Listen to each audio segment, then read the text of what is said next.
नमो ओम विष्णुपदाय कृष्णपृष्ठाय बोले श्रीमती जयपताक स्वामिनिधि नामिने नमो आचार्य पदाय निताय कृपपदायिने गौरगदतामताय नगर ग्रामतारिणे नमो ओम विष्णुपदाय कृष्णपृष्ठाय बोले श्रीमती भक्ति वेदांत स्वामिनिधि नामिने नमस्ते सारस्वते देवी गौरवाणी प्रचारिणे निर्विशेष शून्यवादी पाश्चात्य देशधारिणे जय श्री कृष्ण चैतन्य प्रभु नित्यानंद श्री अद्वैत गदाधर श्रीवासादि गौर भक्त वृंदा हरे कृष्णा कृष्ण कृष्णा हरे हरे हरे राम राम राम हरे हरे हरे कृष्णा भक्तिवेदांत स्वामी प्रभुपाद की जय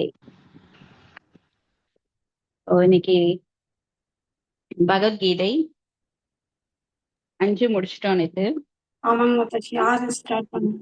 6வது தியான யோகம். தியான யோகத்துல 3வது ஸ்லோகம் கரெக்ட்டுங்களா? ஃபர்ஸ்ட் தான் மாதாஜி. மாதாஜி. ஓகேங்க மாதாஜி. ஓகே, ஃபர்ஸ்ட் தான் படிக்கணும்.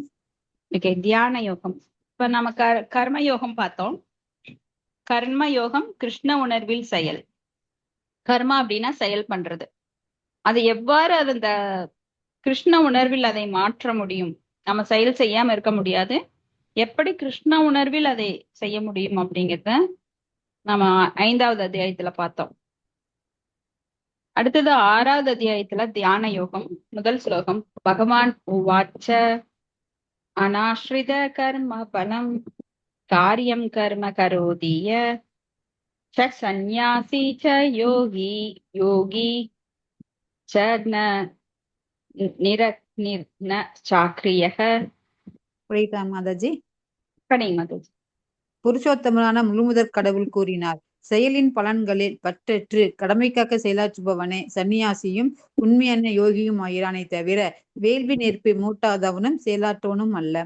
பொருளுரை. இந்த அத்தியாயத்தில் 8 அங்கங்களை கொண்ட அஷ்டாங்க யோகத்தினை மனதையும் புலன்களையும் வளர்க்குவதற்கான வழியாக பகவான் விளக்குகிறார்.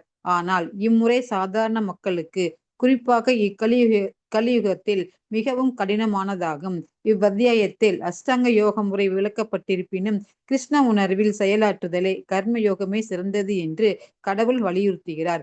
தனது குடும்பத்தையும் அவர்களது உடைமைகளையும் பாதுகாப்பதற்காகவே உலகில் உள்ள அனைவரும் செயல்படுகின்றனர். ஆனால் சுயநலமின்றி அது தனிப்பட்ட லாபமாகவும் இருக்கலாம், விரிவடைந்த லாபமாகவும் இருக்கலாம். செயலாற்றுவோர் யாரும் இல்லை.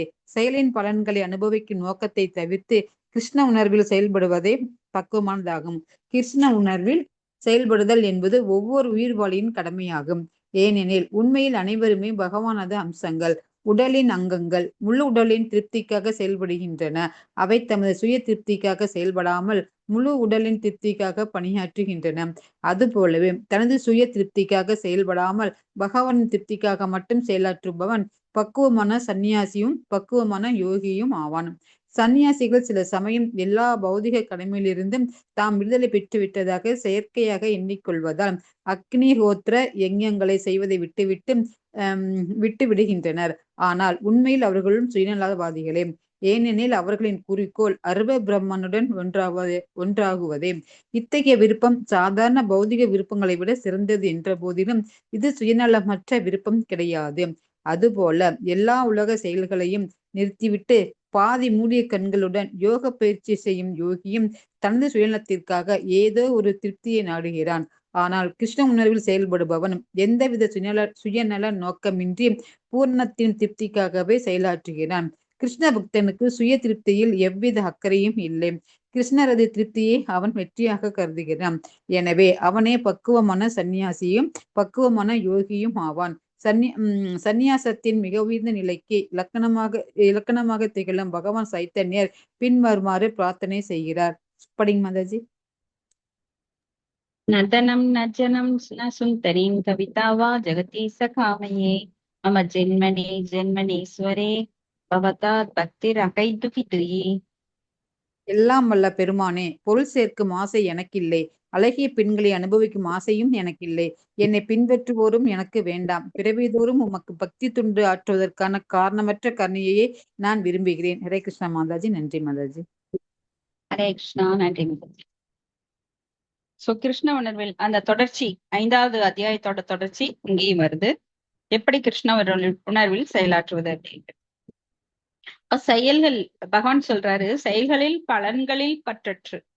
இப்ப நம்ம ஒரு செயல் செய்தோம்னா லாபம் நஷ்டம், நன்மை தீமை, நல்லது கெட்டது, இது மாதிரி ஏதோ ஒரு பலன் இருக்கும். அதுல பற்றற்று, அந்த பலன்கள்ல பற்றற்று கடமைக்காக செயலாற்றுபவனே சந்நியாசியும் உண்மையான யோகியும். அப்ப சந்நியாசம் அப்படிங்கிறது கடமை செய்யாம போய் காவி வேஷ்டி கட்டிக்கிட்டு பட்டையோ நாமமோ போட்டுக்கிட்டு காட்டுல உட்கார்ந்துக்கிறதல்ல சந்நியாசம். சந்நியாசம் அப்படின்னா நாம் கடமைகளை செய்யவே வேண்டும். இப்ப ஒருத்தர் வந்து மனைவியோட சண்டை பிடிச்சிட்டு நான் சந்நியாசம் போறேன்னா அது உண்மையான சந்நியாசம் கிடையாது. சோ சந்நியாசத்திற்கு முதல்ல மனதளவில் ஒருவர் அவரது உணர்வுகளை தூய்மையாக்கி கொள்ள வேண்டும். ஆனா சண்டை பிடிச்சிட்டு நான் காவி வேஷ்டி கட்டிட்டு உடனே சன்னியாசம் போறேன், அது சன்னியாசம் ஆயிடாது. பொறுப்புகளை தவிர்த்து விட்டு, கடமையை தவிர்த்து செயலாற்றுவது சன்னியாசம் கிடையாது. இப்ப வேள்வின் நெருப்பை மூட்டாதவனும் செயலாற்றுபவனும் சன்னியாசி ஆக முடியாது. செயலற்றவனும், செயல் இல்லாம போய் ஒரு காட்டுல தனியா உட்காந்து கைய காலம் அடிச்சு நான் யோகம் பண்றேன், தவம் பண்றேன் அப்படின்னு உட்காடுறவன் உண்மையான சன்னியாசி கிடையாது. ஏன்னா நீங்க மனசுக்குள்ள எல்லாம் பூந்து பார்க்க முடியாது அவருடைய உணர்வு எப்படி இருக்கிறது என்பது. ஏன்னா சிலர் மனதினாலேயே எல்லா இச்சைகளையும் நிறைவேற்றுவாங்க. இங்க உட்கார்ந்து இருக்கிற மாதிரி இருக்கும், ஆனா மனசு எங்கேயோ இருக்கும். மனதை அடக்க முடியாதவர்கள் எல்லாம் சன்னியாசி ஆக முடியாது. அதனாலதான் அர்ஜுனன் சொல்றாரு, சஞ்சலம் ஹி மன கிருஷ்ண பிரமாதி பலவத்திரிடம் தஸ்யாகம் நிக்கிரகம் மன்னியே வாயுர் ஏவ சுதுஷ்கரம். கிருஷ்ணா, நான் காற்றை கூட அடக்கி விடுவேன். ஏன்னா அர்ஜுனன் வந்து பல திறமை வாய்ந்தவர். அம்பு மழை பொழிவார், காற்றை வந்து அம்புகளாலேயே தடுப்பார். திடீர்னு அக்னி ஏவுகணை ஏவுவர், அதுல இருந்து நெருப்பா தள்ளும். சோ எல்லாமே பண்ணுவாரு. ஆனா என் மனசை அடக்க முடியல கிருஷ்ணா அப்படிங்கிறார். சோ மனதை அடக்குவது அப்படிங்கிறது எல்லாருக்கும் கடினம். ஏன்னா அது குரங்குக்கு ஒப்பிடப்படுது. குரங்கு வந்து ஒரு இடத்துல உட்காராது, நீங்க பார்த்திருப்பீங்க. அது மரத்துக்கு மரம், கிளைக்கு கிளை தாவிட்டே இருக்கும். அது போல இந்த மனசு வந்து நம்ம சும்மா உட்கார்ந்துட்டு அடக்க முயன்றால் போனதை நினைக்கும், வந்ததை நினைக்கும், வரப்போறதை நினைக்கும். எப்பவுமே நம்மளை குழப்பி விட்டுட்டே இருக்கும்.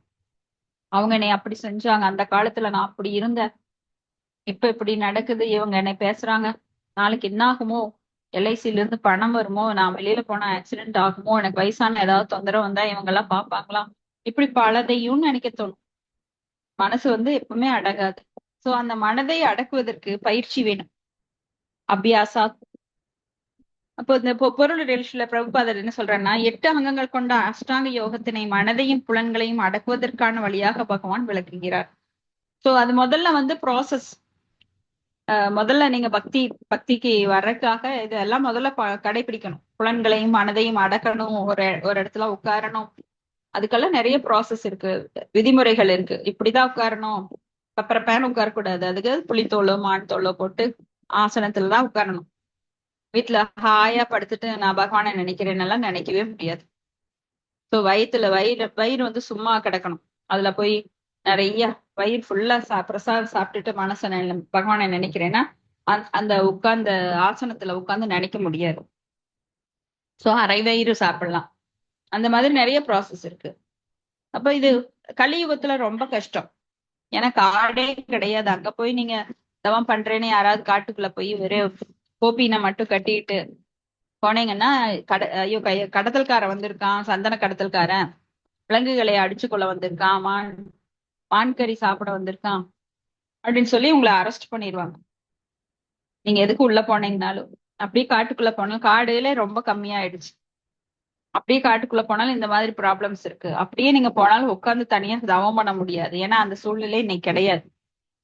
அன்னைக்கெல்லாம் மனதையும் புலன்களையும் வென்றவர்கள் போய் தவம் பண்ணாங்க. கலியுகத்துல பிரேயனால் அல்பாயுசக 100 ஆண்டுகள். அதுல வந்து வானப்பிரஸ்தம் போற அப்படின்னு இன்னைக்கெல்லாம் போறதுக்கு ரொம்ப வாய்ப்புகள் கம்மி. அப்படியே போனாலும் நம்மளுக்கு எல்லா தொந்தரவும் இருக்கும். சோ இன்னைக்கு காலம், அந்த ஆயுட்காலம் கம்மியா இருக்கிறதுனால யம நியம ஆச்சனை இதெல்லாம் 100 ஆண்டுகள் பயிற்சி பண்ணணும். அப்புறம்தான் நம்ம தியான சமாதி அப்படிங்கிற நிலையை அடைய முடியும்.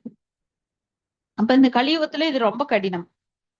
இப்ப அஷ்டாங்க முறை வந்து இந்த அத்தியாயத்தில் விளக்கப்பட்டிருக்கு. கிருஷ்ண உணர்வில் செயலாற்றுவதே சிறந்தது அப்படின்னு சில பிரபுபாதர் கடைசியா நம்மளுக்கு வலியுறுத்துறார். ஸ்ரீ கிருஷ்ணர் வந்து அதைத்தான் சொல்றார். அப்ப தனது குடும்பத்தையும் அவர்களது உடைமைகளையும் பாதுகாப்பதற்காகவே உலகில் உள்ள அனைவரும் செயல்படுகின்றனர். ஆனால் சுயநலமின்றி அது தனிப்பட்ட லாபமாக இருக்கலாம், இல்ல விரிவடைந்த லாபமாகவும் இருக்கலாம். செயலாற்றுவோர் யாரும் இல்லை. எல்லாருமே சுயநலமாகத்தான், தனிப்பட்ட முறையில நான் நல்லா இருக்கணும், என் குடும்பம் நல்லா இருக்கணும், முதல்ல நான், அப்புறம் என்னை சுற்றி இருக்கிற உறவினர்கள், அப்புறம் என்னோட மொழி பேசுறவங்க, அப்புறம் என்னுடைய இனம், அப்படியே பெருகிட்டே வரும். என்னோட குளத்துக்காரன் நல்லா இருக்கணும், எங்க ஜாதிக்காரன் நல்லா இருக்கணும், அப்புறம் எங்க மாநிலம் நல்லா இருக்கணும், மாவட்டம் நல்லா இருக்கணும், அப்புறம் என்னோட நாடு நல்லா இருக்கணும். இப்படியே விரிவடைந்த சுயநலத்திலேயே அது விரிவடைந்துட்டு போகுது. அப்ப செயல்களின் பலன்களை அனுபவிக்கும் நோக்கத்தை தவிர்த்து கிருஷ்ண உணர்வில் செயல்படுறதுதான் பக்குவமான நிலை. அப்போ இது ஒவ்வொரு உயிர்வாளியோட கடமையும் கூட. ஏன்னா நம்மளுக்கு இந்த சொரூப நிலை அதுதான், அதை மாத்தவே முடியாது. எத்தனை நீங்க மாஸ்க் போட்டாலும் ரியல் ஃபேஸ் உள்ள அப்படியே தான் இருக்கு. இப்பெல்லாம் நம்ம நிறைய மாஸ்க் போடுவோம் பாத்தீங்களா? யாராவது வேண்டாத விருந்தினர்கள் வந்தால் அப்படின்னு பல்ல காட்டுவோம், மனசுக்குள்ள ஏன் தான் வந்து தொலைஞ்சாலோ. அப்ப ஃபேஸ் மாஸ்க். சில சமயம் குழந்தைங்க குறும்பு பண்ணும்போது கோவப்படுற மாதிரி நடிப்போம், அப்ப அந்த ஃபேஸ் மாஸ்க். இப்படி பல விதமான ஃபேஸ் மாஸ்க் இருக்கு நம்மளுக்கெல்லாம். ஆனா உண்மையான ஃபேஸ் உள்ளதா இருக்கு இல்லைங்களா? அது போல நம்ம எல்லாரோட நிலை அதுதான். ஜீவேன சுரூபகய கிருஷ்ணேர நித்யதாச. கிருஷ்ணருக்காக செயல்படுவதுதான் நம்மளோட உண்மையான நிலை. எப்பவுமே, இப்ப இல்ல, அப்ப இல்ல, இனிமேலும் இல்ல, எந்த காலத்திலும் பகவானுக்காக செயல்படுவதுதான் நம்மளோட நித்திய நிலை. ஆனா இப்போ அனித்தியமான நிலையில நம்ம என்ன பண்றோம்? அனித்தியமான உடம்பு எடுத்துக்கிட்டு அதுக்கு ஆப்போசிட்டா பண்ணிட்டு இருக்கிறோம். எனக்காக நான் செயல்பட்டு கொண்டிருக்கிறேன், எனது இந்திரியங்களை அது வந்து அனுபவிப்பதற்காக யூஸ் பண்ணிட்டு இருக்கேன், என்னோட புலன்களை, இந்திரிய சுகம் அது தேடிட்டு இருக்கிறோம். அப்ப கிருஷ்ண உணர்வில் செயல்படுதல் அப்படிங்கிறது கடமை, நம்மளோட கடமை. ஏன்னா அதுதான் சொரூப நிலை. ஏன்னா நம்மளாம் பகவானோட அம்சங்கள். அப்போ நம்மளாம் உடலோட பாகம், பகவானோட உடலோட சிறு பாகம். அப்ப நம்ம உடலோட கையோ காலோ வந்து நான் உனக்கு சேவை செய்ய மாட்டேன்னா எப்படி உடல் வந்து கஷ்டப்படும்? அது வந்து நான் இந்த கையும் காலுக்குத்தான் நஷ்டம்.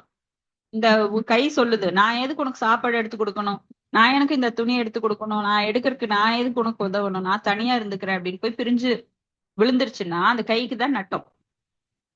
கை இல்லாம உடம்பு இருக்கும், ஆனா உடம்போட ஒட்டி இருந்தாதான் அந்த கைக்கு லாபம், அது அனுபவிக்க முடியும். ஆனா நம்ம எல்லாம் பகவானை பிரிந்து வந்ததுனாலதான் துன்பப்படுகிறோம். இப்ப பகவானுக்கு சேவை செய்யும் போது நாம் அனைவரும் இன்புறலாம். அதனாலதான் பாகவதம், பகவத்கீதை, பகவானுடைய நாம ரூப குண லீலைகளை கேட்கும் போது நம்மளோட ஆத்மா அங்கு திருப்தி அடைகிறது. ஏன்னா பக்கத்துல இருக்கிற பரமாத்மா திருப்தி அடைகிறார். என் குழந்தை என்னை பத்தி பேசிட்டு இருக்கு அப்படின்னு கேட்டு மகிழ்ச்சி அடைகிறார். அப்ப நம்ம சுயநலத்திற்காக,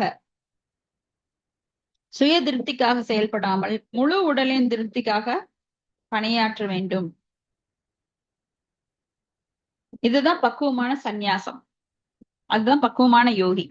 இப்ப சன்னியாசிகள் சில சமயம் எல்லா பௌதிக கடமைகளிலிருந்தும் விடுதலை பெற்று விட்டதாக செயற்கையாக எண்ணிக்கொள்ளுவதால் அவங்க அக்னிஹோத்திர யாகங்கள் எல்லாம் செய்யறது கிடையாது.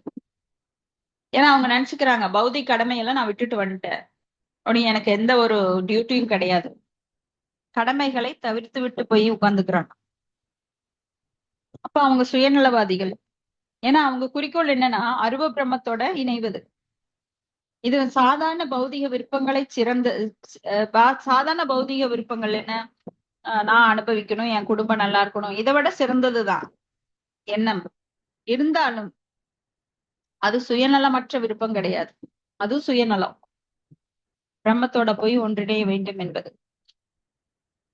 ஏன்னா மாயோட கடைசி வலை அதுதான், அகம் பிரம்மாஸ்மி, நானும் பகவானுடன் ஒன்றாகிறேன் அப்படின்னு போட்டி போடுறது. ஏன்னா அப்பவும் அந்த பொறாமை இருக்குது. நம்மளாம் என்ன பொறாமப்பட்டு பகவான்கிட்ட இருந்து பிரிஞ்சு வந்தோம், நானும் உன்னை போலவே இருக்கணும், அகம் போக்தா, அகம் கர்த்தா, நானும் அனுபவிப்பாளன், நானும் செய்பவன், உன்னை போல நானும் செய்ய போறேன். ஆனா நம்மளால ஆக முடியாது, அதுதான் உண்மை. மலைக்கும் மடுவுக்கும் வித்தியாசம் இருக்கு. நான் பகவான் ஆக முடியாது. ஆனா பகவானுடன் ஒன்றிணைந்து குணங்கள் என்கிட்ட இருக்கு. ஆனா அளவால வேற. பகவான் அளவில் விபு, பெரியவற்றுள் பெரியவர். ஆனா நான் சிறியவற்றுள் சிறியவன். ஆனா பகவானாக ஆசைப்படும் போது நம்மளுக்கு தகுதி இல்ல, இயற்கையாகவே இல்ல. இல்லைன்னா இல்லைன்னு தான் சொல்ல முடியும்.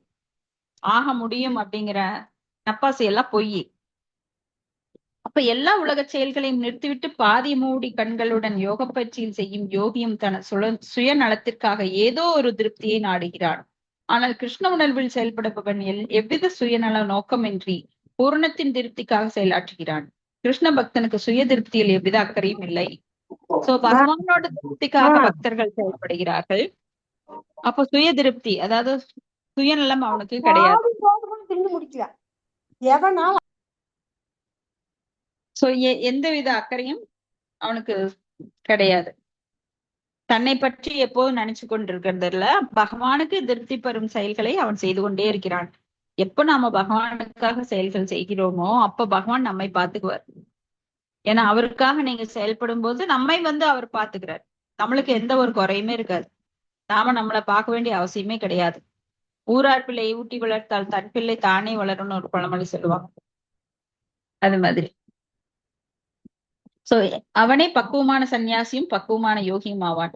சந்நியாசத்தின் மிக உயர்ந்த நிலைக்கு சைத்தன்ய மகாபிரபு சொல்றார், நதனம் நஜனம் ந சுந்தரிம் கவிதாவா ஜகதி சகாமே மம ஜென்மனி ஜென்மனீஸ்வரி பாவதாத் பக்தி ரகித விதிகி. எனக்கு பொருள் சேர்க்கும் ஆசையும் இல்லை, அழகிய பெண்களை அனுபவிக்கும் ஆசையும் இல்லை, என்னை பின்பற்றுவோரும் எனக்கு வேண்டாம். நிறைய பேர் சன்னியாசம் எடுத்துக்கிறது எதுக்குன்னா, இந்த சன்னியாசி இவ்வளவு பெரிய மடம் வச்சிருக்கிறாரு, இவருக்கு இவ்வளவு ஃபாலோவர்ஸ் இருக்காங்க, நீங்க யூடியூப்லயே பாத்தீங்கன்னா இவ்வளவு ஃபாலோவர்ஸ் இருக்காங்க அப்படிங்கறதுல ரொம்ப பெருமை. அது மாதிரி இந்த சன்னியாசிகளுக்கு கூட என்னை பின்தொடர்பவர்கள் இவ்வளவு சீடர்கள் எனக்கு இருக்கிறாங்க, ஆனா அதெல்லாம் எனக்கு வேண்டாம். சைத்தன்ய மகாபிரபு சன்னியாசிக்கான அறிவுரை என்னன்னா, பெண்கள் மேல ஆசையிலே, பொருள் சேர்க்கும் ஆசையிலே என்னை பின்தொடர்பவர்களும் எனக்கு வேண்டாம். பிறவிதோறும் உனக்கு பக்தி தொண்டு ஆற்றுவதற்கான காரணமற்ற கருணையை நான் விரும்புகிறேன் அப்படின்னு ப்ரே பண்றார். இதுதான் உண்மையான நிலை. அடுத்த ஸ்லோகம் 2. எம் சந்நியாசம் இதி பிராகுர் யோகம் தம் வித்தி பாண்டவ. படிக்கிறீங்க இருங்க மாதாஜி, ஸ்லோகம் முடிச்சிடுறேன்.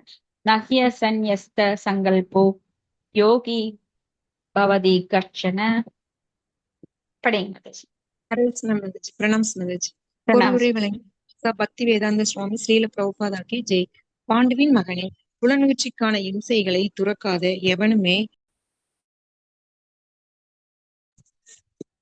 எவனுமே யோகியாக முடியாது என்பதால் துறவு என்று அறியப்படுவதும் யோகமும் பரமனுடனான தொடர்பும் ஒன்றே என்பதை நீ அறிய வேண்டும். பொருளுரை: தான் ஓர் ஆத்மா என்பதை உணர்ந்த நிலையில் செயல்படுவதே உண்மையான சந்நியாச யோக அல்லது பக்தி எனப்படும். ஆத்மாவிற்கென்று தனிப்பட்ட சுதந்திரமான அடையாளம் கிடையாது. ஆத்மா முழுந்தர் கடவுளின் நடுநிலை சக்தி ஆகும். பௌதிக சக்தியால் பிணைக்கப்பட்டிருக்கும் போது அவன் கட்டுண்ட ஆத்மாவாக அறியப்படுகிறான். கிருஷ்ண உணர்வில் இருக்கும் போது, ஆன்மீக சக்தியில் இருக்கும் போது அவன் தனது உண்மையான இயற்கையான வாழ்வில் உள்ளான். எனவே முழு ஞானத்தில் இருப்பவன் எல்லாவித ஜட புலன்களையும் அறவே நிறுத்திவிடுகிறான். அதாவது எல்லாவித புலனின்ற செயல்களையும் துறந்து விடுகிறான். பௌதிக பற்றிதலிலிருந்து புலன்களை விளக்கும் யோகிகளால் இது பயிலப்படுகிறது. ஆனால் கிருஷ்ண உணர்வினனுக்கு கிருஷ்ணரின் தேவைக்காக அல்லாமல் வேறெதிலும் புலன்களை ஈடுபடுத்தும் வாய்ப்பே இல்லை. எனவே கிருஷ்ண உணர்வுடையவன் ஒரே சமயத்தில் சந்நியாசியும் யோகியும் ஆவான். ஞான யோக முறையில் பரிந்துரைக்கப்படும் ஞானமும் யோக வழிமுறையில் பரிந்துரைக்கப்படும் புலனடக்கமும் கிருஷ்ண உணர்வில் தானாகவே நிறைவேற்றப்படுகின்றன. சுயநல இயற்கையை கொண்ட செயல்களை துறக்காதவரை ஞானமும் யோகமும் பலனற்றவை. ஜீவாத்மா தனது சுயநல ஆசைகள் அனைத்தையும் முழுமையாக துறந்து பரத்தை திருப்திப்படுத்த வேண்டும் என்பதே உண்மையான குறிக்கோள் ஆகும். கிருஷ்ண உணர்வினன் எவ்விதமான சுய இன்பத்திற்கும் ஆசைப்படுவதில்லை. அவன் எப்போதும் முழுமுதற் கடவுளின் இன்பத்திற்காகவே செயல்படுகிறான். முழுமுதற் கடவுளை பற்றி அறியாதவனோ சுய திருப்தியில் ஈடுபட்டாக வேண்டும். ஏனெனில் செயலின்மை என்ற தளத்தில் யாரும் இருக்க முடியாது. கிருஷ்ண உணர்வின் பயிற்சியினால் எல்லா குறிக்கோளும் பக்குவமாக நிறைவேற்றப்படுகின்றன. Thank you Mataji. Hare Krishna. Thank you Mataji. So பாண்டுவின் மகனை அர்ஜுனனுக்கு சொல்றாரு, புலனிகழ்ச்சிக்கான இச்சையை துறக்காதவரை யாரும் யோகியாக முடியாது. சோ புலனுகர்ச்சிக்கான இச்சையை நீங்க எதை குறிப்பிடுறாங்க? யாராவது சொல்ல முடியுமா? பௌதீக ஆசை. பௌதீக ஆசையை சொல்றாங்க மாதாஜி. காமம். கரெக்ட். அப்போ இந்த அஷ்டாங்க யோகம் பண்றவங்களுக்கு என்ன பௌதிக ஆசை இருக்கு? அவங்க வந்து என்ன? பிரம்மனோட கலக்கணும்னு இல்ல, அவங்க அதனால பௌதீக என்ன? ஆசையை விட்டுட்டு பௌதீக ஆசையெல்லாம் விட்டுட்டு தான் வந்து நாங்க வந்து பிரம்மங்கோட கலக்கணும் அப்படின்னு சொல்லி ஐக்கியமா அந்த என்ன பண்றாங்க. அதுதாங்க. அதுல என்ன சுயநலம் பௌதிகம் இருக்குன்னு நீங்க பாக்குறீங்க? தான் மட்டும் இதா இருக்கணும்னு நினைக்கிறது மாதாஜி. கரெக்ட். அதுவ சுயநலம், தான் மட்டும். இன்னொன்னு என்ன? நானும் பகவானும் ஒண்ணுன்னு அவங்க நினைக்கிறாங்க. Very good. நானும் That's the கடவுளும் point. ஒண்ணுன்னு சொல்றது. That is the point. So கடவுளுடன் ஒன்றாக நினைப்பது அது ஒரு ஆசை. அதுவும் பௌதிக ஆசைதான். நானே கடவுளாகணும். கடவுளாக ஆக யாராலும் முடியாது. ஆனா இவங்க வந்து முயற்சி பண்றாங்க. கடவுளா நான் ஆயிக்கிறேன், நிறைய தவம் பண்ணி இந்த மாதிரி அஷ்டாங்க யோகம் எல்லாம் பண்ணி பிரம்மனோட நினைவதனால் நானும் பிரம்மன், அகம் பிரம்மாஸ்மி, நானும் கடவுளும் ஒண்ணு, நானே கடவுள் அப்படிங்கிற நிலைக்கு அவங்க நினைச்சுக்கிறாங்க. அது சுயநலம், ஆசை, பௌதிக ஆசை. அது நானும் பகவான் ஆகிற அப்படிங்கிறது. ஏன்னா முடியாத ஒன்னை அவங்க நினைச்சு அதுக்கு ஆசைப்பட்டு பிரம்மன்ல இணையறாங்க. சோ அவங்க எல்லாம் வந்து பௌதிக இச்சைகளை துறக்காதவரை யோகி ஆக முடியாது. யோகின்னு சொல்லிக்கலாம், ஆனா ஆக முடியாது. அப்ப துறவு என அழைக்கப்படுவதும் பரமனுடன் தொடர்பு கொள்ளுதலும் ஒன்றே. அப்போ பகவான் கூட யாரா தொடர்புல இருக்கிறாங்களோ அவங்க எல்லாம் துறவுல இருக்கிறாங்க. ஏன்னா பகவானுக்காக தன் நேரத்தை ஒதுக்குறாங்க. கண்ட விஷயங்கள்ல, பௌதிக விஷயங்கள்ல தங்கள் நேரத்தை கொடுக்காம, ஏன்னா துறவு இருந்தாதான் அது முடியும். மனதை அதில் நிலைநிறுத்துவது. மற்ற நேரங்கள்ல எல்லாம் நம்ம வந்து துறந்து பௌதீகத்துக்காக ஒதுக்கும் நேரத்தை எல்லாம் துறந்து அவங்கதான் உண்மையான துறவு. பகவானிடம் யார் எப்பொழுதும் நேரத்தை ஒதுக்கி பகவானுடைய நாம ரூப புகழ் லீலைகளை கேட்டுக்கொண்டு சதத கீர்த்த எந்தோமாம் எதந்த சத்திர விரதாக அப்படின்னு சொல்லி எப்பொழுதும் பகவானை பற்றி பாடிக்கொண்டும் பேசிக்கொண்டும் இருக்கிறார்களோ அவங்கதான் உண்மையான துறவு வாழ்வை மேற்கொள்கிறார்கள். ஏன்னா எனக்கு பிடிச்சது வேண்டாம், பகவானுக்கு பிடிச்சதுதான் எனக்கு வேணும். எனக்கு பிடிச்சதுன்னு வர்றப்ப பகவானை விடுத்து அனுபவிக்கணும்னு நினைக்கிறது முட்டாள்தனம். அது எங்க போய் முடியுது? பௌதீகத்துல போய் முடியுது. பௌதீகத்துல காலை விட்டா என்ன ஆகும்? அது ஆழமா இழுத்துட்டு போயிட்டே இருக்கும். அதுக்கு எல்லையே இல்ல. ஏஹி சம்பர்ச ஜாபோகா துகயோனைய ஏவதே ஆதியந்த வந்த கௌந்தேய நதேசு ரமதே புதக. சோ பௌதிகத்துல காலை வச்சவனுக்கு இன்பத்திற்கும் துன்பத்திற்கும் அது வந்து ஒரு அளவே கிடையாது. அது எல்லை இல்லாமல் போயிட்டே இருக்கு. அப்ப எப்ப முடிக்க முடியும்? கிருஷ்ண உணர்வுக்கு வந்தாதான் முடிக்க முடியும். சோ தான் ஒரு ஆத்மா என்பதை உணர்ந்த நிலையில் செயல்படுவதே உண்மையான சந்நியாச யோகம் அல்லது பக்தி எனப்படும். ஆத்மாவுக்கென்று தனிப்பட்ட சுதந்திர அடையாளம் கிடையாது. சோ ஆத்மா அப்படின்னா அதுக்கு சுதந்திரம் கிடையாது, தனிப்பட்ட சுதந்திர அடையாளம் கிடையாது. சோ ஆத்மா முழுமுதற் கடவுளின் நடுநிலை சக்தி பௌதீக சக்தியால் பிணைக்கப்பட்டிருக்கும் போது அவன் கட்டுண்ட ஆத்மாவாக அறியப்படுகிறான். ஏன்னா பௌதீக சக்தியில வர்றப்ப நாம் என்ன ஆகிறோம்? மாயாக்கு உட்பட்டு 3 குணங்களில் செயல்படுகிறோம். சோ மாயை என்பது அறியாமை. அறியாமையில நாம செயல்பட ஆரம்பிச்சிடுறோம். நான் வந்து உடம்பு, இந்த உடம்புக்கான சௌகரியங்களை பண்ணணும், இது என் குடும்பம், இது என்னுடைய உறவினர்கள், நண்பர்கள் அப்படின்னு அடையாளம், மேற்புற அடையாளங்களை பார்த்து நாம எல்லாம் ஐடென்டிஃபை பண்றோம். உண்மையான ஐடென்டிட்டி எது? எல்லாருமே நித்தியமாக பகவானுடைய சகாக்கள். நம்ம எல்லாருமே பகவானுக்கு சேவகர்கள், சகாக்கள் இல்ல, சேவகர்கள்.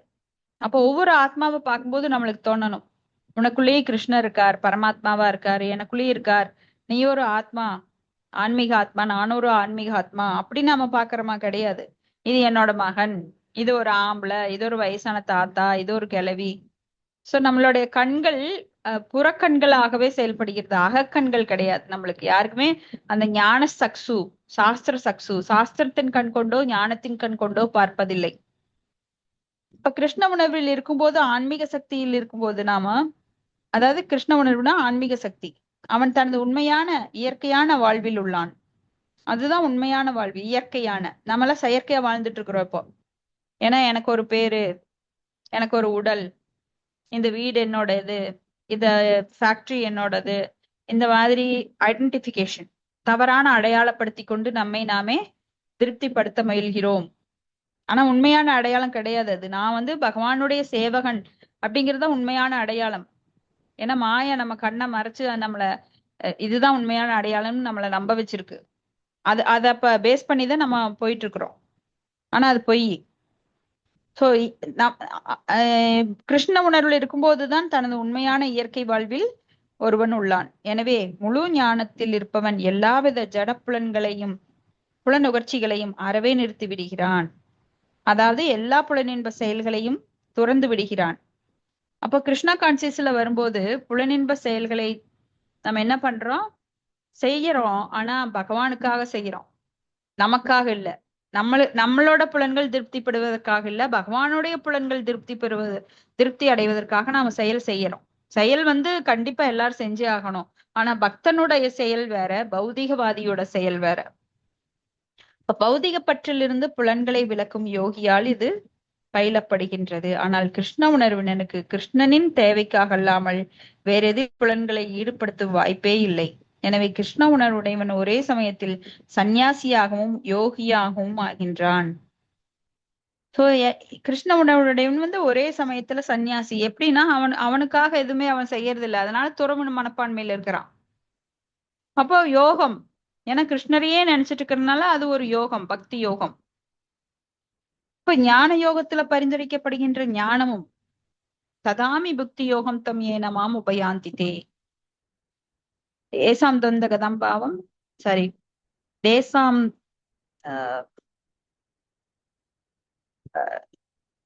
அந்த ஸ்லோகத்துல வந்து பகவான் என்ன சொல்றார், நான் அவனுக்குரிய புத்தியை நானே தருகிறேன் அப்படிங்கிறார் இல்லையா. சோ ததாமி புக்தி யோகம் தம் ஏனமாம் உபயாந்தித்தே அப்படின்னு சொல்லி புத்தி அந்த ஞானத்தையும் தர்றார். அப்ப யோக வழிமுறையில் பரிந்துரைக்கப்படும் புலனடக்கமும் கிருஷ்ண உணர்வில் தானாகவே நிறைவேற்றப்படுகின்றது. அப்ப இந்த ஞானமும் வந்துருது, அந்த புலனடக்கமும் வந்துருது. ஏன்னா புலன்களை தவறான வழியில் யூஸ் பண்றதுக்கு அங்க சான்ஸே இல்லை. ஏன்னா எந்த நேரமும் புலன்கள் வந்து பகவானை பற்றி பேசுவதிலும், அந்த வாய் என்ன பண்ணுது, பிரசாதம் சாப்பிடுது, மூக்கு பகவானுக்கு அர்ப்பணிக்கப்பட்ட மலர்களை நுகர்வதற்காகவும், கண்களை பகவானின் திருவுருவத்தை பார்ப்பதற்காகவும், காதுகள் அவரை பற்றி கேட்பதற்காகவும் ஈடுபடும் போது உயர்ந்த சுவை அவனுக்கு கிடைக்குது. அதனால தாழ்ந்த சுவையான பௌதிக சுவையில் அவன் அதை ஈடுபடுத்துவதில்லை. அப்ப சுயநல இயற்கை கொண்ட செயல்களை துறக்காதவரை ஞானமும் யோகமும் பலனற்றவை. ஜீவாத்மா தனது சுயநல ஆசைகள் அனைத்தையும் முழுமையாக துறந்து பரத்தை திருப்திப்படுத்த வேண்டும் என்பதே உண்மையான குறிக்கோள். சோ நம்ம எல்லாம் சுயநல ஆசைகளை, அதாவது என் புலன்கள் நல்லா இருக்கணும் அப்படிங்கறதுக்காக பெரிய வீடு, அது மாதிரி நாம எவ்வளவு ஆழமா குழி தோன்றமோ அதுல நாம போய் சிக்கிக்குவோம். ஆழமா குழி தோண்டும் போது என்ன ஆகுது, நீங்க ஆழமா விழுந்துடுறீங்க. அப்போ கோடி கோடியா சம்பாதிக்கணும், நிறைய படிக்கணும், சம்பாதிக்கிறது மட்டும் இல்ல நிறைய படிக்கணும், அதன் மூலமா அனுபவிக்கணும்னு நினைக்கிற இந்த மாதிரி நிறைய போராடுபவர்கள், பௌதிகத்துல எவ்வளவு போராட்டங்களை தேடி நீங்க அனுபவிக்கணும்னு ஆசைப்படுறீங்களோ அந்த அளவுக்கு துன்பம் அனுபவிக்கணும். அளவா இருந்துட்டா கூட அளவாத்தான் துன்பம் வரும். ஆனா பௌதிக போராட்டத்துல நிறைய பேர் அகல காலை வச்சு பெரிய குழியா தோண்டி அவங்களே போய் உள்ள படுத்துக்கிறாங்க, அப்புறம் மண்ணை போட்டுக்கிறாங்க. இதுதான் உண்மையில நடக்குது. ஏன்னா சுயநல ஆசைகள். அப்ப சுயநல ஆசைகள் அனைத்தையும் முழுமையா துறந்து பரத்தை அப்படின்னா என்ன, இங்க பரம் அப்படின்னா எதை குறிப்பிடப்படுது, யார் சொல்றீங்க பாக்கலாம். உயர்ந்தவன். அது யாரு, பகவான். பகவானை திருப்திப்படுத்த வேண்டும், பரத்தை திருப்திப்படுத்த வேண்டும் அப்படின்னா பகவானை திருப்திப்படுத்துறது, அதுதான் உண்மையான குறிக்கோள். இப்ப கிருஷ்ண உணர்வினன் எவ்விதமான சுய இன்பத்திற்கும் ஆசைப்படுவதில்லை. அவன் எப்போதும் முழுமுதற் கடவுளின் இன்பத்திற்காகவே செயல்படுகிறான். ஏன்னா பகவானை பற்றி கேட்பது படிப்பதுதான் பகவானுக்கு பிடிக்கும். அவரை பற்றி எப்பொழுதும் அவன் பேசிக்கொண்டும் பாடிக்கொண்டும் இருக்க வேண்டும். இல்லைன்னா பகவானோட மந்திரத்தை மகா மந்திரத்தை உச்சரிக்கணும். கோயில்களை திருக்கோயில்களை சுத்தம் பண்ணணும். பகவானுக்காக பிரசாதம் சமைக்கிறப்ப அதுல காய்கறி வெட்டி கொடுக்கணும். இப்படி பலவிதமான ஈடுபாடுகள்ல ஒரு பக்தன் ஈடுபட்டிருக்கான். அப்ப அதுதான் கடவுளுக்கு பிடிக்கும். எந்த நேரமும் கடவுளை பற்றி ஏன் நீங்க இதெல்லாம் ஒரு 10ஆம் பசலிகளா எப்ப பாரு அந்த காலத்து மக்கள் மாதிரி சிவிலைசேஷன் இல்லாம நாகரிகம் இல்லாம இப்ப சொல்றத பசங்க எல்லாம் அப்படிதான் எப்ப பாரு இதே இதா உட்காந்துருக்க. ஏன்னா அவங்களுக்கு 1000 வேலை இருக்கிறதா அவங்க நினைச்சுக்கிறாங்க. எத்தனை உலகத்துல இருக்கு. நீங்க இதுல உட்காந்துட்டு பழைய புராணத்தை படிச்சுட்டு இருக்கிறீங்க. எப்படி இருந்தாலும் நீ எங்க போனாலும் இங்கதான் திரும்பி வரணும். அடிபட்டு திரும்பி வரணும். நாங்கெல்லாம் அடி வாங்காம நாங்கெல்லாம் கற்பூரம் மாதிரி சொன்னோன்னு புடிச்சுக்கிட்டோம். ஆனா நீ எல்லாம் பல ஜென்மங்கள்ல அடிபட்டு திரும்பி வரணும்னு உனக்கு விதி இருக்குது அப்படின்னு நம்ம நினைச்சு விட்டுற வேண்டியதுதான். ஏன்னா அவங்க நம்மள பைத்தியக்காரங்கிறாங்க, நாம அவங்கள பைத்தியக்காரன்னு சொல்றோம். படிச்சாதான் தெரியும் யாரு உண்மையான பைத்தியக்காரங்க. இப்ப நாமெல்லாம் எவ்வளவு உண்மையான நிலையை அடைஞ்சிருக்கிறோம் அப்படிங்கிறது அவங்களுக்கு புரியாது. இப்ப முழுமுதற் கடவுளை பற்றி அறியாதவனோ சுய திருப்தியில் ஈடுபட்டாக வேண்டும். ஏன்னா அவங்களுக்கு பகவானை பத்தி தெரியல, இதனோட ரசம், அதாவது அந்த ருச்சி. ஏன்னா அவங்க பௌதீக நோய் அதுல தள்ளப்பட்டிருக்காங்க. அந்த நோய்க்கு ஒரே மருந்து என்ன? ஹரே கிருஷ்ணா ஹரே கிருஷ்ணா கிருஷ்ணா கிருஷ்ணா ஹரே ஹரே ஹரே ராம ராம ராம ஹரே ஹரே. பகவத்கீதை, பாகவதம், பக்தர்கள் சங்கம் இதெல்லாம் தான் நோய்க்கான மருந்து. சோ அவங்க எடுத்துக்கணும். அதை எடுத்துக்கலைன்னா அப்ப அவங்களுக்கு பௌதிக நோய் தான் அதிகமா இருக்குது. அதனால அதுல ஈடுபடுறதுக்காக போடுறாங்க. ஆனா அவங்க நோயினே தெரிய மாட்டேங்குது நிறைய பேருக்கு. பௌதிகத்தில் ஈடுபடுவது ஒரு பெரிய நோய்ங்கிறதே தெரிய மாட்டேங்குது. அறியாமை. அந்த அறியாமை நீக்கத்தான் பகவான் நம்மளுக்கு நிறைய வாய்ப்புகளை கொடுக்கிறாரு. அந்த வாய்ப்புகளையும் யூஸ் பண்ணாம நிறைய பேர் இதை மிஸ் பண்ணிடுறாங்க. இப்ப கிருஷ்ண உணர்வின் பயிற்சியினால் எல்லா குறிக்கோள்களும் பக்குவமாக நிறைவேற்றப்படுகின்றது. அது ஸ்லோகம் 3. ஆருருஷோர் முனேர் யோகம் கர்ம காரணம் உச்சியதே யோகா ரூடஸ்ய தஸ்யைவ க்ஷம காரணம் உச்சியதே. ஹரே கிருஷ்ண மாதாஜி. படிக்கிற மாதாஜி. அஷ்டாங்க யோக முறையின் பொது மாணவனுக்கு செயலே வழியாக கூறப்படுகின்றது. ஆனால் யோகத்தில் முன்னேறியவனுக்கு ஜட செயல்களை துரத்தலோ வழியாக கூறப்படுகின்றது. பரத்துடன் ஒருவனை இணைக்கும் முறையே யோகம் எனப்படுகிறது. இதனை உன்னதமான ஆன்மீக உணர்வை அடைவதற்கான ஏணியுடன் ஒப்பிடலாம். இந்த ஏணியானது ஜீவனின் தாழ்ந்த பௌதிக நிலையில் தொடங்கி தூய ஆன்மீக வாழ்வில் பக்குவமான தன்னுணர்வை பெறும் நிலை வரை உயர்கின்றது. வெவ்வேறு ஏற்றங்களுக்கு ஏற்ப இந்த ஏணியின் பல்வேறு படிகள் பல்வேறு பெயர்களால் அறியப்படுகின்றன. ஆனால் மொத்தமாக முழு ஏணியும் சேர்ந்து யோகம் என்று அறியப்படுகின்றது. இதனை ஞான யோகம், தியான யோகம், பக்தி யோகம் என்று 3 பகுதிகளாக பிரிக்கலாம். இந்த ஏணியின் ஆரம்பம் யோகா ருருஷி நிலை என்று மிக உயர்ந்த படி யோகா ரூட எனவும் அழைக்கப்படுகின்றன. அஷ்டாங்க யோக முறையில் பலவித ஆசனங்கள் உதவியுடன் இவை ஏறக்குறைய உடற்பயிற்சிகளே. வாழ்க்கையையும் பயிற்சியையும் ஒழுங்குபடுத்தி தியானத்தில் நுழைவதற்கு செய்யப்படும் ஆரம்பகால முயற்சிகள் அனைத்தும் பலநோக்கு செயல்களாகவே கருதப்படுகின்றன. இத்தகு செயல்கள் மனதின் பக்குவமான சமநிலைக்கு வழிகாட்டுவதன் மூலம் புலன்களை கட்டுப்படுத்தவும் உதவுகின்றன. ஒருவன் தியான பயிற்சியில் வெற்றி பெறும்போது தொல்லை தரும் மன இயக்கங்கள் அனைத்தும் முற்றிலுமாக நிறுத்தி விடுகின்றன. இருப்பினும் கிருஷ்ண பக்தனை பொறுத்தவரையில் அவன் எப்போதும் கிருஷ்ணரை நினைத்து கொண்டுள்ளதால் ஆரம்பத்திலிருந்தே தியானத்தில் தளத்தில் நிலை பெற்றுள்ளான். மேலும் கிருஷ்ணரின் தொண்டில் தொடர்ந்து ஈடுபட்டிருப்பதால் அவன் எல்லா ஜட செயல்களிலும் முற்றிலும் நிறுத்திவிட்டவனாகவே கருதப்படுகின்றான். ஹரே கிருஷ்ண மாதாஜி. நன்றி மாதாஜி. ஹரே கிருஷ்ணா. நன்றி மாதாஜி. சோ அஷ்டாங்க யோக முறையின் புது மாணவனுக்கு செயலே வழியா சொல்லப்படுது. செயலே, அதாவது செயல் அப்படின்னா எதை துறப்பது, யம நியம ஆச்சன அதெல்லாம் செயல்தான். ஆனால் யோகத்தில் முன்னேறியவனுக்கு ஜட செயல்களை துரத்தலே வழியாக கூறப்படுகின்றது. யோகம் அப்படின்னா என்னன்னா பகவானுடன் இணைதல். பகவானுடன் இணைதல் அப்படின்னா பிரம்மத்தோட இணையறது கிடையாது. இப்ப நாமெல்லாம் பகவானை பத்தி பேசிட்டு இருக்கும் போதே பகவான் கூட இணைஞ்சிட்டோம். அதான் யோகம். யோகம்னா யூஜ் பகவானுடைய நம்மை இணைப்பது. அப்ப எப்ப பகவானை பத்தி பேச ஆரம்பிக்கிறோமோ அப்பவே பகவான் நம்ம கிட்ட இருக்கார், நம்ம பகவான் கூட உடனே கனெக்ட் ஆயிரும். இப்ப லைட் சுவிட்ச் போட்ட உடனே எப்படி கரண்ட் பாஸ் ஆகி லைட் எரியுதோ அது போல நம்மளாம் இப்ப அந்த உணர்வுல, கிருஷ்ண உணர்வுல இருக்கிறோம். பகவானை பத்தி பேசிக்கொண்டிருக்கும் போதே பகவானுடன் நாம கனெக்ஷன்ல இருக்கிறோம். இப்ப நம்ம மீட்டிங் போயிட்டு இருக்குது, பகவான் நம்ம உட்கார்ந்து இருக்காரு, ஆனா நம்ம கண்ணுக்கு தெரியல, ஆனா உணர்வுல நம்ம உணர முடியும். பகவான் தான் இங்க நம்ம கூட கலந்து இருக்கிறார். இப்ப பரத்துடன் ஒருவனை இணைக்கும் முறையே யோகம். பரம்னா பகவானுடன் நம்மளை இணைக்கிறது தான் யோகம். இதனை உன்னதமான ஆன்மீக உணர்வை அடைவதற்கான ஏணியுடன் ஒப்பிடலாம். சோ இது ஏணி அப்படின்னா பல படிகள் இருக்கும் அதுல. சோ அந்த ஏணி எப்படி எல்லாம் சொல்லப்படுதுன்னா, இந்த ஏணியானது ஜீவனின் தாழ்ந்த பௌதீக நிலையில் தொடங்கி தூய ஆன்மீக வாழ்வில் பக்குவமான தன்னுணர்வை பெறும் நிலை வரை உயர்கிறது. சோ நீங்க ஸ்டெப் பை ஸ்டெப்பா போலாம், ஒவ்வொரு படியா ஏறி ஏறி ஏணியில ஆன்மீக உயர்வை அடையும் வரை. சோ தன்னுணர்வை, பக்குவமான ஆன்மீக வாழ்வில் பக்குவமான தன்னுணர்வை பெறும் நிலை வரை உயர்கிறது. அப்ப வெவ்வேறு ஏற்றங்களுக்கு ஏற்ப இந்த ஏணியின் பல்வேறு படிகள் அந்த பெயர்களால் அறியப்படுது. என்னன்னா அந்த முழு ஏணியும் சேர்த்து ஒரு யோகம் அப்படின்னு சொல்லப்படுது.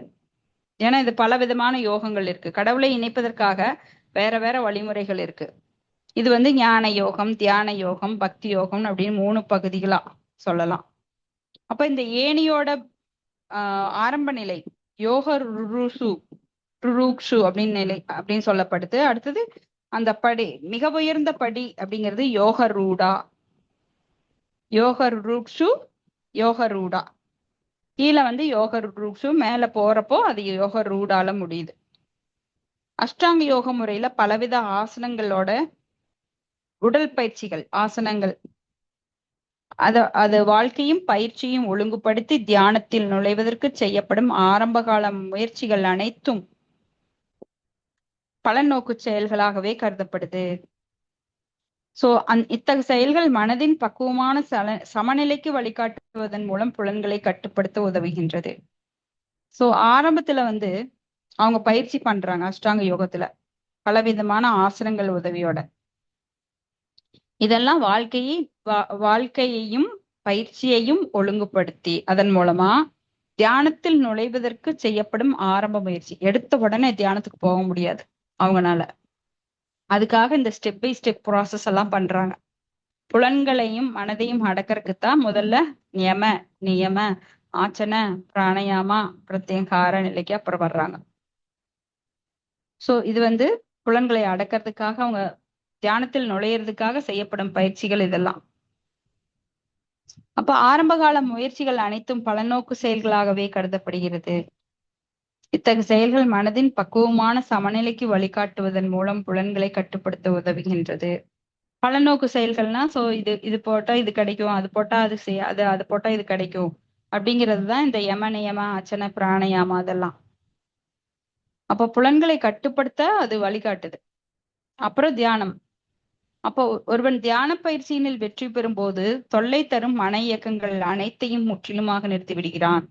அது வரைக்கும் மன இயக்கங்கள் இருந்துட்டே இருக்கும். எப்போ யம நியம ஆச்சன பிராணயாமா பிரத்யங்காரா வரைக்கும். அதுக்கப்புறம் தான் தியான பயிற்சிக்கே அவன் வர்றான்.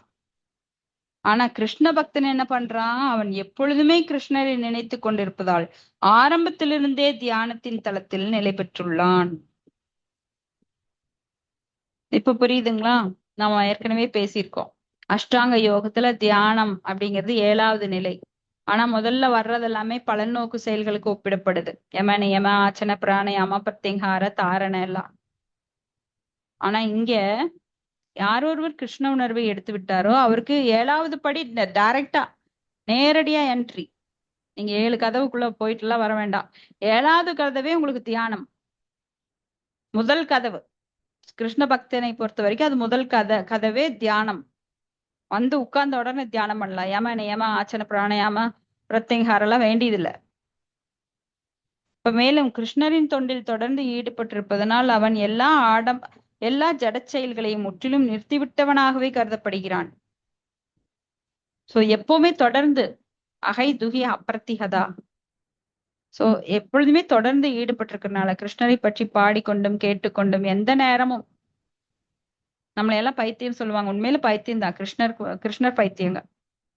ஏன்னா கிருஷ்ணரை பற்றியே நினைத்து கொண்டிருக்கும் போது அவன் வந்து ஜட செயல்களை முற்றிலுமாக நிறுத்திவிட்டவனாகவே கருதப்படுகிறான். ஏன்னா மற்ற விஷயங்கள்ல அவனுக்கு ஆர்வம் வர்றது கிடையாது.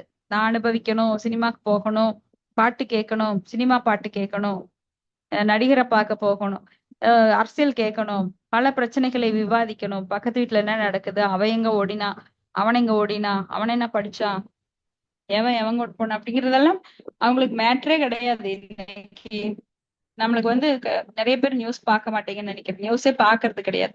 நியூஸ் கூட தெரியாது இன்னைக்கு என்ன உலகத்துல ஓடிட்டு இருக்குன்னு. நம்மளோட உலகம் ஒரு தனி உலகம், கிருஷ்ணரை பற்றி எப்பொழுதும் பேசிக் கொண்டிருக்கிறதுனால. அடுத்தது 4வது ஸ்லோகம். யதாஹி யதாஹி ந இந்திரிய அர்த்தேஷு ந கர்மசு வனு ஜஸ்ஜதே சர்வசங்கல்ப சந்நியாசி யோகா யோக ரூடஸ் ததோச்யதே. ஹரே ஹரே கிருஷ்ணா. ஹரே கிருஷ்ணா. ஹரே கிருஷ்ணா படிங்க. எப்போது ஒருவன் பலநோக்கு செயல்களிலும் புலனுகர்ச்சியிலும் ஈடுபடாமல் எல்லா பௌதீக ஆசைகளையும் துறந்த நிலையில் உள்ளானோ அப்போது அவன் யோகத்தில் உயர்ந்தவனாக கூறப்படுகிறான். பொருளுரை.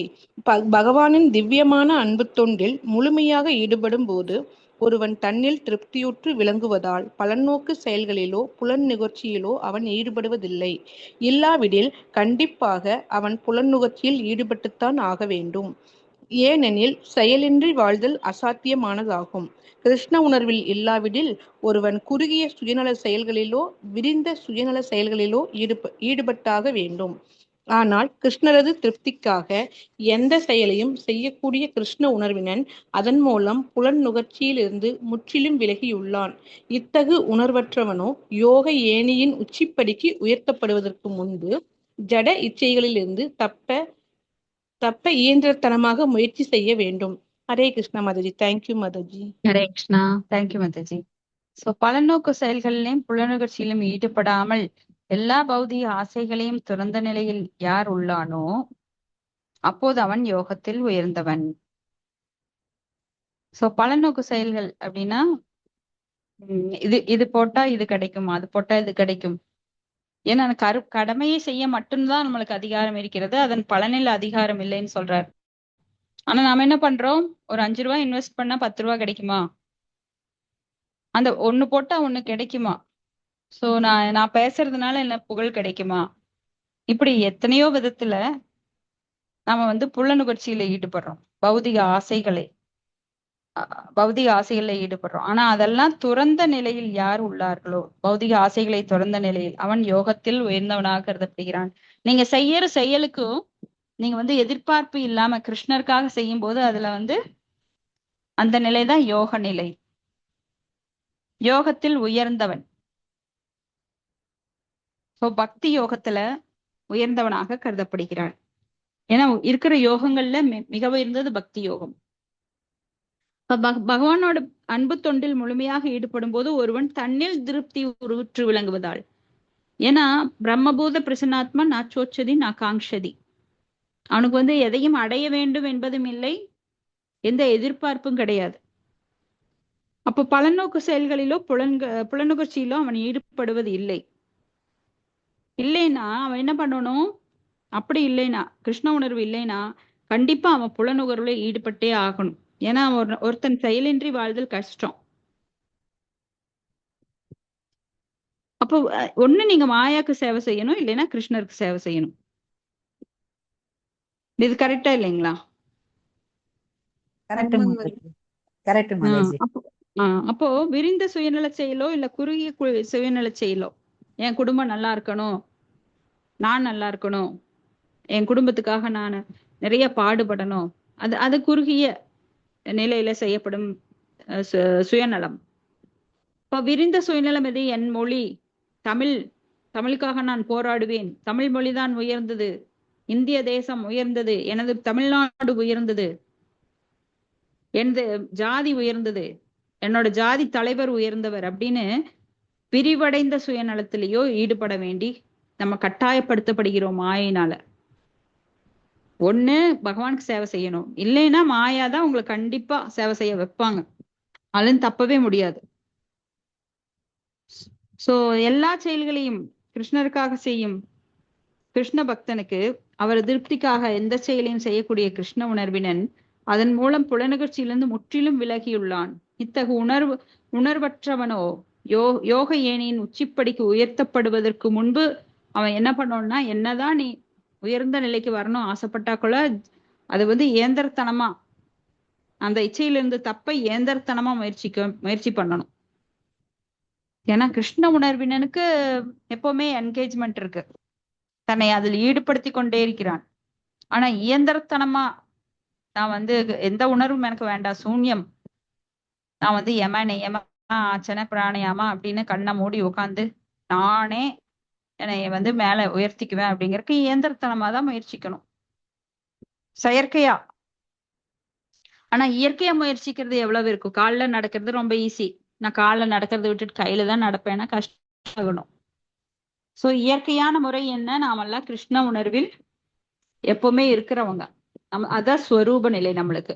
அதை விடுத்து நாம என்ன முயற்சி பண்றோம்னா, நான் கிருஷ்ணரெல்லாம் சரணடைய மாட்டேன், நானா போய் தேடி கண்டுபிடிச்சு கிருஷ்ணர் இருக்கிறாருன்னா அப்புறம் பாத்துக்கிறேன் அப்படிங்கிறவங்க செயற்கையா முயற்சி பண்ணணும். அது ரொம்ப கஷ்டம், செயற்கையா கஷ்டப்பட்டு பகவானை அடையிறதுங்கிறது. ஏன்னா எப்படி இருந்தாலும் நீங்க மேல அந்த படியை ஏறித்தான் ஆகணும். ஆனா செயற்கையா பண்ணும்போது ரொம்ப ரொம்ப கஷ்டம். அடுத்தது 5வது ஸ்லோகம். உத்தரேதாத்மான் ஆத்மாத்மானம் நாத்மானம் அவசாத ஏத் ஆத்மைவ யாத்மனோ பந்துர் ஆத்மைவ திரிபுர் ஆத்மனஹ. ஹரே கிருஷ்ண மாதாஜி. படிக்கிற மாதாஜி. மனதின் உதவியுடன் ஒருவன் தன்னை உறுத்தி கொள்ள வேண்டுமே ஒழிய தாழ்த்தி கொள்ள கூடாது. மனமே கட்டுண்ட ஆத்மாவின் நண்பனும் எதிரியும் ஆவான். பொருளுரை. ஆத்மா என்னும் சொல் உபயோகிக்கப்படும் இடத்திற்கு ஏற்ப உடல், மனம் என வெவ்வேறு பொருள்படும். யோக முறையில் கட்டுண்ட ஆத்மாவும் மனமும் மிகவும் முக்கியமானவை. யோக பயிற்சியின் மையமே மனம் என்பதால் இங்கே ஆத்மா என்பது மனதை குறிக்கின்றது. யோக பயிற்சியின் நோக்கம் மனதை கட்டுப்படுத்துவதும் புலனின்ப பொருள்களின் மீதான பற்றிலிருந்து அதனை விலக்குவதும் ஆகும். அறியாமை என்னும் சக்தியிலிருந்து கட்டுண்ட ஆத்மாவை விடுவிக்கும் வகையில் மனதை பயிற்சி செய்ய வேண்டும் என்று இங்கே வலியுறுத்தப்பட்டுள்ளது. ஜட வாழ்வில் உள்ளவன் மனதின் ஆதிக்கத்திற்கும் புலன்களின் ஆதிக்கத்திற்கும் உட்பட்டவன். உண்மை என்னவெனில் ஜட இயற்கை ஆள விரும்பும் அகங்காரத்துடன் மனம் இணைந்துள்ளதால் தூய ஆத்மா இப்பௌதீக உலகில் சிக்கியுள்ளது. எனவே ஜட இயற்கையின் பளபளப்பில் கவரப்படாதவாறு மனம் பயிற்சியளிக்கப்பட வேண்டும். அதன் மூலம் கட்டுண்ட ஆத்மாவை காப்பாற்றலாம். புலனின்ப பொருள்களின் கவர்ச்சியினால் ஒருவன் தன்னை இழிவுபடுத்திக் கொள்ளக்கூடாது. ஒருவன் எந்த அளவிற்கு புலனின்ப பொருள்களில் கவரப்படுகிறானோ அந்த அளவிற்கு அவன் ஜட வாழ்வில் பிணைக்கப்படுகின்றான். இப்பிணைப்பிலிருந்து விடுபட மனதை கிருஷ்ண உணர்வில் ஈடுபடுத்துவதே மிகச்சிறந்த வழியாகும். இதனை நிச்சயமாக செய்ய வேண்டும் என்று வலியுறுத்துவதற்காக ஹி என்னும் சொல் இங்கே உபயோகப்படுத்தப்பட்டுள்ளது. மேலும் பின்வருமாறு கூறப்பட்டுள்ளது. மன ஏவ மனுஷ்யானாம் காரணம் பந்தோ மோஷோ யோகா பந்தாய விஷய சங்கோ முக்தய நிர்விஷயம் மன. மனிதனின் பந்தத்திற்கு மோட்சத்திற்கும் மனமே காரணம். புலனின்ப பொருள்களில் ஆழ்ந்த மனம் பந்தத்திற்கு அவற்றிலிருந்து விலக்கப்பட்ட மனம் மோட்சத்திற்கும் காரணமாகின்றன. அம்ருதா பிந்து உபனிஷத்து. எனவே கிருஷ்ண உணர்வில் எப்போதும் ஈடுபட்டுள்ள மனம் உன்னத மோட்சத்திற்கு காரணமாகின்றது. ஹரே கிருஷ்ண மாதாஜி. நன்றி மாதாஜி. ஹரே கிருஷ்ண. சோ மனதின் உதவியுடன் ஒருவர் தன்னை தாழ்த்தி கொள்ள வேண்டுமே தன்னை உயர்த்தி கொள்ள வேண்டுமே ஒழிய தாழ்த்தி கொள்ளக்கூடாது. மனமே கட்டுண்ட ஆத்மாவின் நண்பனும் எதிரியும். ரொம்ப முக்கியமான வேர்டு. அடிக்கடி மனம் பரம் காரணம் அப்படின்னு சொல்லுவோம் இல்லைங்களா? ஆத்மை ரிபுர் ஆத்மனக.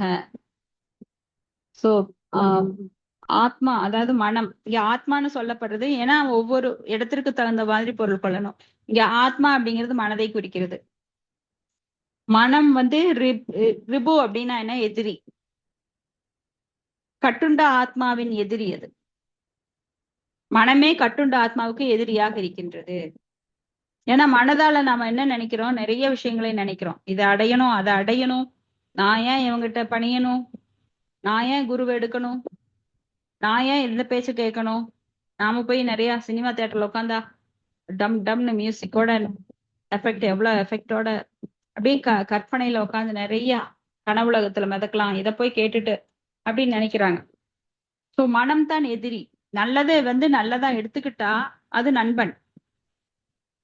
ஆனா நல்லத உண்மையான விஷயங்களை உண்மையாக எடுத்துக்காம பொய்யா எடுத்துக்கிட்டா அது எதிரி. நம்ம மனசா எல்லாம் காரணம். நாம அடுத்தவங்களை எதிரின்னு சொல்றோம், உண்மை அது இல்ல, நம்ம மனம்தான் நம்மளுக்கு எதிரி. அதனாலதான் இந்த ஆள்காட்டி விரல நாம சாண்டிங் பண்றப்ப வச்சுக்கிறதே கிடையாது, அதை வெளியில விட்டுறோம். ஏன்னா அது எல்லாரையும் பார்த்து இவன் அவன் எதிரி, அவன் அப்படி பண்ணினா, இவன் அப்படி பண்ணா, இவன் என்னை பத்தி அப்படி பேசினா, அப்படி இப்படி பேசினான்னு சொல்றதுனாலதான் அந்த ஆள்காட்டி விரலைவே குற்றம் சொல்லுகின்ற விரல் அப்படின்னு சொல்லி அதை சாண்டிங் பண்ணும்போது வெளியில தூக்கி விட்டுறோம். இப்ப ஆத்மா என்ற சொல் உபயோகப்படும் இடத்துக்கு தகுந்த மாதிரி ஏத்துக்கணும். அப்ப உடல், மனம், ஆத்மா என வெவ்வேறு பொருள்ல அது சொல்லப்படுது.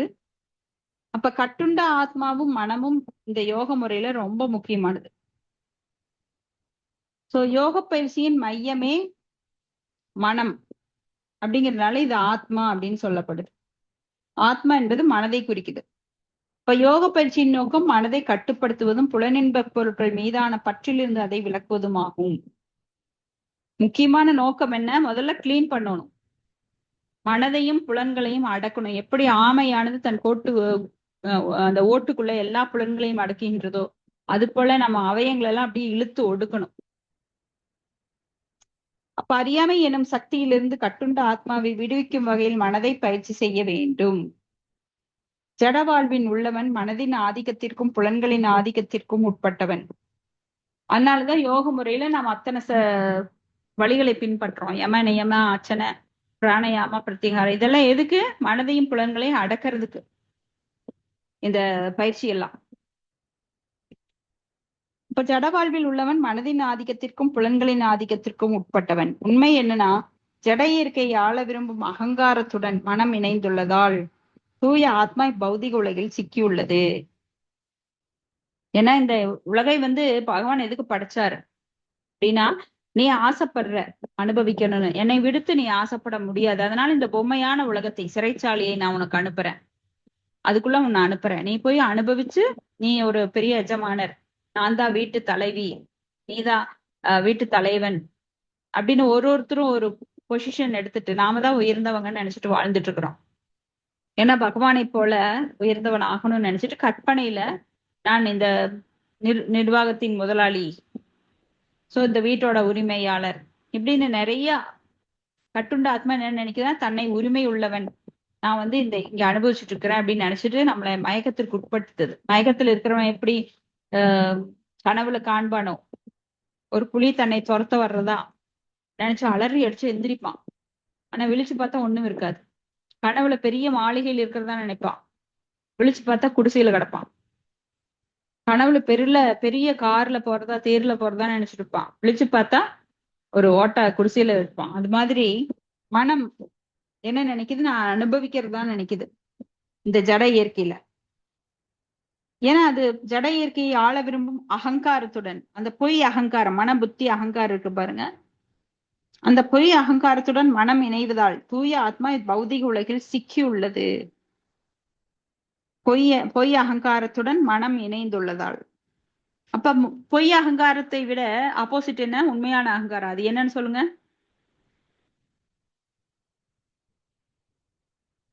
எல்லாம் தூங்கிட்டீங்களா? என்னங்க மாதாஜி? இறைவனுக்கு சேவை செய்யறது Mataji. Very good Mataji, very nice. Shanti Mataji நல்லா கவனமா கேக்குறாங்க.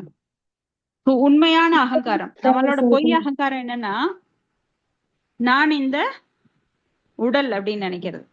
உண்மையான அகங்காரம் என்ன? நான் பகவானின் நித்திய சேவகன். சோ அதை மறந்து நாம இந்த தூய ஆத்மா எப்படி சிக்கி இருக்கு? பொய் அகங்காரத்தினால. நான் இந்த உலகை ஆள வந்தவன், நான் கட்டுப்படாதவன், நான் சுதந்திரமானவன், இப்படியெல்லாம் பொய் அகங்காரம் நம்மளை நினைக்க தோணுது. தோண வைக்குது, நம்மளை நினைக்க வைக்குது. இந்த மாதிரி பொய்யான அடையாளப்படுத்தி, நீதான் இந்த உடல், நீ உனக்கு இந்த பேரு, உனக்கு இந்த சொத்து, உனக்கு இந்த கணவன், இந்த குழந்தைகள் உன்னுடையது. சோ நீ வந்து வாழ்வை அனுபவி, இன்னும் கொஞ்சம் சம்பாரி, இன்னும் கொஞ்சம் பெரிய கார் வாங்கு, பெரிய வீடு கட்டு, அப்படிங்கிற மாதிரி எல்லாம் தோற்றங்களை மனசுல உருவாக்குறதே இந்த மனம்தான். எதனுடன் இணைந்து? பொய் அகங்காரத்துடன் இணைந்து. ஏன்னா பொய் அகங்காரம் என்ன பண்ணுது? போலியான தோற்றத்தை உருவாக்குது. உண்மை என்னன்னா நாம பகவானோட எஜமானர், பகவான் நம்மளுக்கு எஜமானர், நாம சேவகன். அப்படிதான் உண்மையான நிலை. ஆனா இந்த நம்மள தூய ஆத்மாக்கள். ஆனா அது இந்த உடலால மூடப்பட்டிருக்கிறதுக்கு காரணம் இந்த பொய் அகங்காரம், மனம்தான். எனவே ஜட இயற்கையின் பளபளப்பில் கவரப்படாதவாறு மனம் பயிற்சி அளிக்க வேண்டும். மனம் பயிற்சி அளிக்கப்பட வேண்டும். மனதை பயிற்சி அளிக்கணும். அதன் மூலம் கட்டுண்ட ஆத்மாவை காப்பாற்றலாம். புலனின்ப பொருட்களின் கவர்ச்சியினால் ஒருவன் தன்னை இழிவுபடுத்திக் கொள்ளக்கூடாது. ஒருவன் எந்த அளவுக்கு புலனின்ப பொருட்களால் கவரப்படுகிறானோ அந்த அளவுக்கு அவன் ஜட வாழ்வில் பிணைக்கப்படுகிறான். சோ இந்த பிணைப்பு, நீங்க மீன் வலையை பார்த்திருப்பீங்க. அதுல மீன் போய் தானா சிக்கிக்கும். ஒரு மீனை வலை போட்டு பிடிக்கிறத விட மீன் தானா அந்த வலைக்குள்ள வந்து தூண்டில் போட்டா எப்படி சிக்கிக்குது, அது மாதிரி. சோ நாமளா அந்த பிணைப்பு, அந்த வலையை பின்னிக்கிறோம் நாம. எதனால? பொய் அகங்காரத்தோட. சோ அந்த அளவுக்கு ஜட வாழ்வில் நாம புலனின்ப பொருட்கள்ல கவரப்படும் போது எவ்வளவு கவரப்படுகிறோமோ அந்த அளவுக்கு பிணைக்கப்படுகிறோம் இந்த ஜட வாழ்வுல. அப்ப இப்பிணைப்பிலிருந்து விடுபட மனதை கிருஷ்ணர் உணர்வில் ஈடுபடுத்துவதே மிகச்சிறந்த வழி. இதனை நிச்சயமாக செய்ய வேண்டும் என வலியுறுத்துவதற்காகத்தான் ஹீ அப்படிங்கிறது, வலியுறுத்துறதுதான் ஹீ அப்படிங்கிற சொல். அப்ப மனிதனின் பந்தத்திற்கும் மோட்சத்திற்கும் மனமே காரணம். புலனின்ப பொருட்களில் ஆழ்ந்துள்ள மனம் பந்தத்திற்கும், அவற்றிலிருந்து விலக்கப்பட்ட மனம் மோட்சத்திற்கும் காரணமாகிறது. எனவே கிருஷ்ண உணர்வில் எப்பொழுதும் ஈடுபட்டுள்ள மனம் உன்னத மோட்சத்திற்கு காரணமாகின்றது. இதோட முடிச்சுக்கலாம். உங்களுடைய கருத்துக்கள் அல்ல சந்தேகங்களை நாம் பார்க்கலாம்.